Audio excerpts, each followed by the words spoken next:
मैं हिंदू हूँ, मंदिर जाता हूँ, टीका लगाता हूँ, जनेऊ रखता हूँ। मैं मुसलमान हूँ, मैं मस्जिद जाता हूँ, नमाज पढ़ता हूँ। मैं जैन हूँ, सुबह उठ के ओमकार पढ़ता हूँ। मैं धार्मिक आदमी हूँ।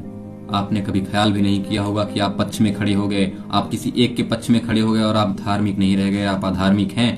क्योंकि धार्मिक वो आदमी वही हो सकता है जो सत्य की खोज कर सकता है, और सत्य की खोज वही कर सकता है जो निष्पक्ष हो, न्यूट्रल हो। अधार्मिक आदमी कभी भी सत्य की खोज नहीं कर सकता है।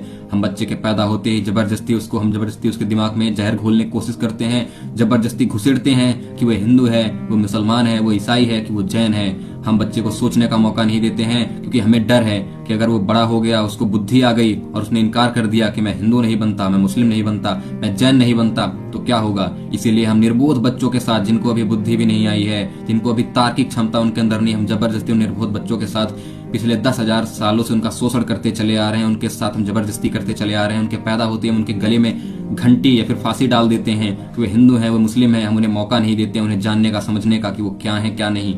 हम उनके साथ जबरदस्ती करते हैं, और इससे होता क्या है कि अब वे कभी भी हिम्मत नहीं कर सकेंगे प्रश्न पूछने की। उनकी जिज्ञासा को हमने दबा दिया है, क्योंकि उनके प्रश्न पूछने से पहले उनको हम जवाब थमा दिए हैं। उनके हाथों में शास्त्र पकड़ा दिए गए हैं, ग्रंथ पकड़ा दिए गए हैं।